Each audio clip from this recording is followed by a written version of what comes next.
Dear students and dear friends, कैसे हो सभी। तो आपका एक बार फिर स्वागत है आपके अपने चैनल ड्यूको एकेडमी पर। और अब तक जैसा कि आप सभी को मालूम है, हमारी जो वर्क क्लास 4 की इंग्लिश की वर्कबुक है वो कंप्लीट हो चुकी है। सभी जो वीडियोज है वो आपको अवेलेबल करा दिए। तो मैं समझता हूँ आपकी जो वर्कशीट है वो कंप्लीट आपने भर ली होंगी, अपनी वर्कबुक है वो कंप्लीट कर ली होंगी आपने।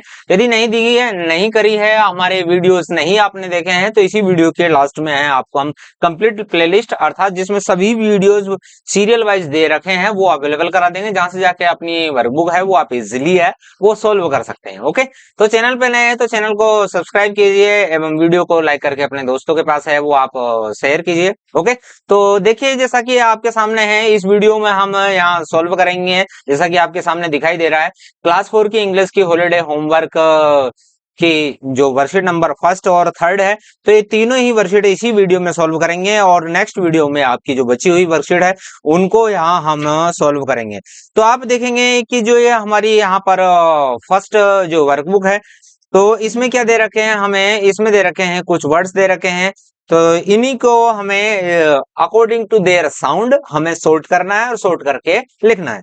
तो बच्चों यहाँ देखिए क्या दे रखा है, रीड द फॉलोइंग वर्ड्स। इन शब्दों को है आपको क्या करना है, रीड करना है। गिवन इन द बॉक्स, जो बॉक्स में दे रखे हैं। Now with the help of your friend and teacher, अपने फ्रेंड और टीचर की मदद से आपको क्या करना है, ट्राई, ट्राई मतलब कोशिश करना है।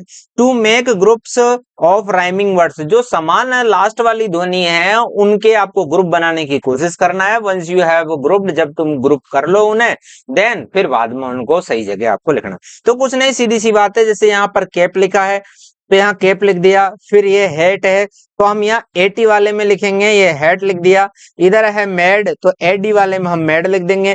ऐसे ही है क्या, फैट, तो एटी वाला है तो यहाँ हम लिख दिया फैट। फिर है लेड तो लेड यहाँ लिख देंगे। ऐसे ही है मैट तो मैट यहाँ लिख देंगे। ऐसे है डेड तो डेड यहाँ आ जाएगा, क्योंकि एडी एडी वाले हमें यहाँ लिखने हैं। एडी एडी वाले कहाँ लिखने हैं, यहाँ। एटी एटी वाले यहाँ लिखने हैं, एपी एपी वाले हमें यहाँ लिखने हैं। ऐसे बच्चों आप देखेंगे यहाँ पर है मैप, तो आप देखेंगे यहाँ पर आपने लिखा है ये मैप, यहाँ मैप लिख देंगे। ऐसे ही है क्या, नैप, तो यहाँ नैप लिख दिया। आगे है बैट तो यहाँ बैट लिख दिया। आगे है क्या, बेड, तो यहाँ बेड लिख दिया। आगे है टैप तो हम यहाँ टैप लिख देंगे। और आपके सामने यहाँ है देखो रेट, तो रेट यहाँ आ जाएगा कहाँ, एटी वाले सेक्शन में। नेक्स्ट है एस ए डी तो डी वाले में एस ए डी लिख देंगे। और क्या है, वाई ए पी है लास्ट में, तो एपी वाले में हम वाई ए पी लिख देंगे। ठीक है, तो इस तरीके से वर्कबुक है आप यहाँ सोल्व कर सकते हैं। ठीक है, चलो आगे जो हमें दे रखे हैं उनको आप ध्यान से देखिए। क्वेश्चन नंबर 2 में यहाँ पर क्या दे रखा है बच्चों की, आपको टू राइमिंग जो वर्ड्स है वो लिखने हैं यहाँ पर। तो जो ये वर्ड्स दे रखे हैं जैसे may, tree, star, look, red, box, hair, bear और जंप, तो इनके जो सेम एंडिंग साउंड वाली ध्वनि है वो आपको यहाँ पर लिखनी है। राइमिंग वर्ड्स का मतलब यही होता है। ठीक है, तो देखियो मे का हो जाएगा क्या, से। मेरे साथ आप बोलते भी चलिए और लिखते भी चलिए, से एंड वे। ठीक है, ऐसे ही ट्री का क्या हो जाएगा, फ्री और थ्री। तो देखो आप देखेंगे कि इनकी जो लास्ट वाली साउंड है वो सेम होगी। ओके, ऐसे बच्चों आप देखेंगे यहाँ पर है क्या, स्टार, तो स्टार का क्या हो जाएगा, कार और जार। ठीक है, आप देखेंगे आगे ये है लुक, तो आगे क्या हो जाएगा, हुक और कुक। आप बुक भी लिख सकते हैं, ओके, टुक भी लिख सकते हैं। नेक्स्ट है ये रेड, बेड और रेड, ये दोबारा यहाँ हमने लिख दिया है ना, तो बाय मिस्टेक, तो इसको आप कर सकते हैं L E D, led. Okay, आगे है बॉक्स, बॉक्स का हो जाएगा फॉक्स, सेम साउंड है। रॉक्स, सेम साउंड है। आपको साउंड पे ध्यान देना है, स्पेलिंग पे नहीं। आप कहेंगे सर यहाँ तो ओ एक्स है, यहाँ ओ एक्स है, आपने तो यहाँ ओ सी के एस लगा दिया। तो आपको लेटर्स पे ध्यान न देकर उसकी साउंड पर ध्यान देना। तो देखो यहाँ साउंड, इसकी जो साउंड है वो सेम है, बॉक्स, फॉक्स एंड रॉक्स। आगे देखिए बच्चों ये हेयर, हेयर मतलब आपके सामने दिखाई दे रहे बाल। फेयर, मेला। चेयर, कुर्सी लिख सकते हैं आप यहाँ मेयर, घोड़ी भी लिख सकते हैं। केयर, देखभाल भी लिख सकते हैं। डेयर मतलब साहस भी लिख सकते हैं। ओके, तो यहाँ hair, fair, chair, mayor, care, dare. Okay, ऐसे ही बियर, फेयर और डियर यहाँ लिख देंगे, जंप, पंप और डंप यहाँ पर लिखा जाएगा। ओके, आगे बात समझ में। अब बढ़ते हैं हम हमारी हॉलीडे होमवर्क वर्कशीट नंबर 2 की तरफ। तो बच्चों इसमें कुछ भी नहीं है, इसमें क्या दे रखा है कि भाई आप मेले में गए तो वहां क्या क्या देखा, और ये लिखनी है कि वहां उसमें आपने क्या क्या देखा, ये इस लिस्ट में लिखनी है। दूसरी लिस्ट में लिखनी है कि आपने जो वहां पर देखा उसमें से आपको कौन कौन सी चीजें हैं वो पसंद आई है, बस यही काम है।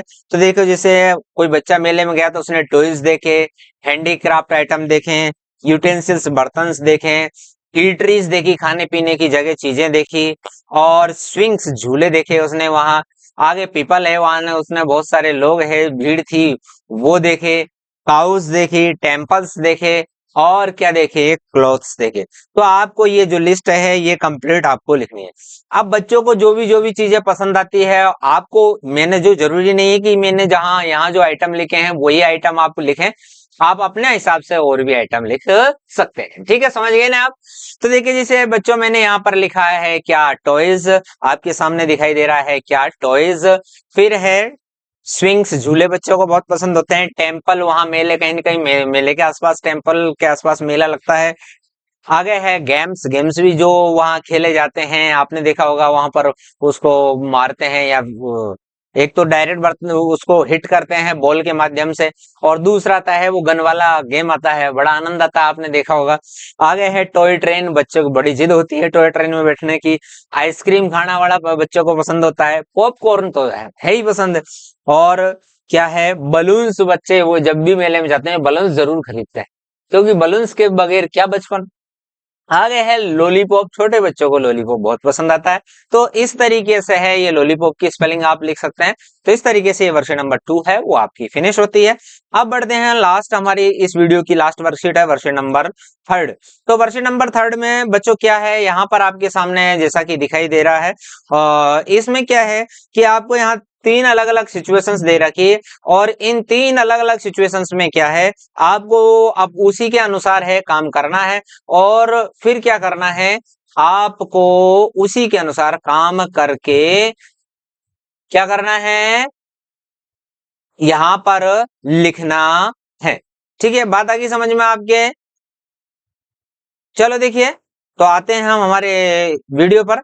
तो जैसा कि आपके सामने यहाँ दिखाई दे रहा है, गिवन बिलो आर 3 सिचुएशंस, यहाँ 3 सिचुएशंस दे रखी, where you need to visit grocery shop.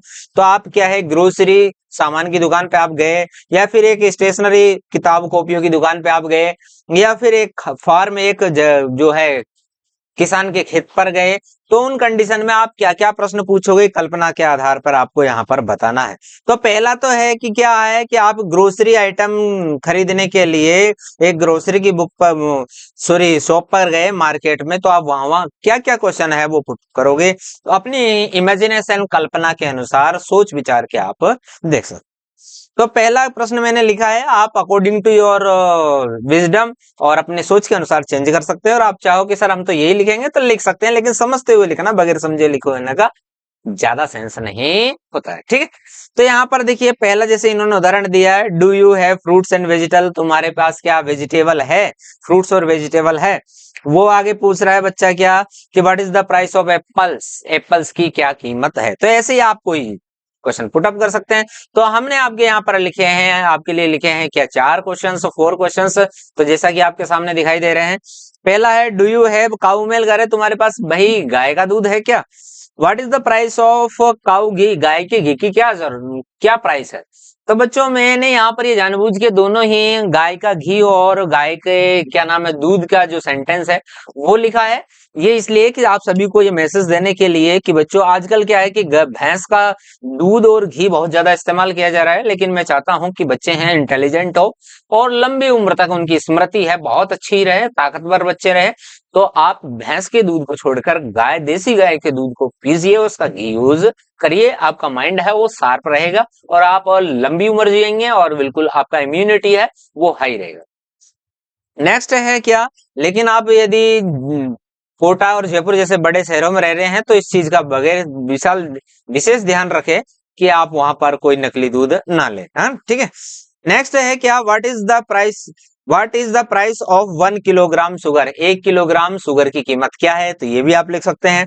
Do you have mustard oil, क्या आपके पास में सरसों का तेल है ना। तो इस तरीके से बच्चों यहाँ आप 4 प्रश्न लिख लें, ठीक है। अब बढ़ते हैं हमारे दूसरे क्वेश्चन की तरफ।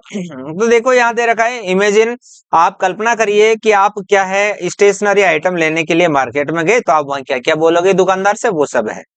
तो देखिए हमने, हमारा पहला क्वेश्चन है, डू यू हैव, क्या आपके पास है बुक्स, बुक्स ऑफ क्लास 4, अर्थात क्या आपके पास कक्षा 4 की किताबें हैं। फिर नेक्स्ट है क्या, what is the price of these notebooks, आपने जो जो नोटबुक्स ली है उनकी कीमत क्या है। नेक्स्ट है, डू यू हैव, क्या आपके पास है क्या प्लास्टिक बुक कवर, अर्थात किताबों का जो प्लास्टिक का कवर है वो क्या आपके पास है। नेक्स्ट है, what is the price of the eraser box, आपने वही साल भर के लिए इरेजर का बॉक्स ले लिया, तो उसकी आप है कीमत पूछ रहे कि अंकल जी इसकी इरेजर बॉक्स की है जो प्राइस है वो क्या है। तो इस तरीके से बच्चों आप यहाँ पर 4 क्वेश्चन है वो पुट अप कर सकते हैं, और एनी अदर क्वेश्चन है if you want to write तो वो भी आप लिख सकते हैं, ठीक है। आगे आते हैं, हमारी जो थर्ड सिचुएशन है उसमें है कि आप अपने पिताजी के साथ में कहाँ गए, किसान के खेत में गए, तो वहां आप किस तरीके के क्वेश्चन है वो पुट अप कर सकते हैं। तो आपने अपने पिताजी से ही पूछा, क्या पिताजी व्हाट इज ही डूइंग, अर्थात वो जो किसान है वो खेत में काम कर रहा है, तो वो कर क्या रहा है। नेक्स्ट है, when do farmers grow wheat, पापा ये किसान है गेहूं कब बोते हैं। नेक्स्ट है, व्हेन डू फार्मर्स ग्रो ज्वार बाजरा, तो ज्वार बाजरा कब बोते हैं। How is the plant of rice, पापा अपन ने चावल का तो पौधा देखा ही नहीं है, चावल का पौधा है वो कैसा होता है। तो इस तरीके से आप है यहाँ पर 4 जो क्वेश्चंस है वो पुटअप कर सकते हैं, ओके। तो इस तरीके से बच्चों आपके फर्स्ट सेकंड थर्ड है तीनों ही आपकी हॉलीडे होमवर्क है, वर्कशीट है वो कंप्लीट होती है। आपको हमारी ये वीडियो कैसी लगी कमेंट करके जरूर बताइए, अगले वीडियो में फिर मिलेंगे। और इसके साथ ही आपकी क्लास 4th की जो वर्कशीट है वो कंप्लीट हो जाएगी, और यहाँ पर हम फिर क्लास 5th की इंग्लिश की वर्क बुक सॉल्व करेंगे, okay. Thank you very much, अगले वीडियो में हम फिर मिलते हैं, तब तक के लिए जय हिंद, वंदे मातरम, ओके बाय।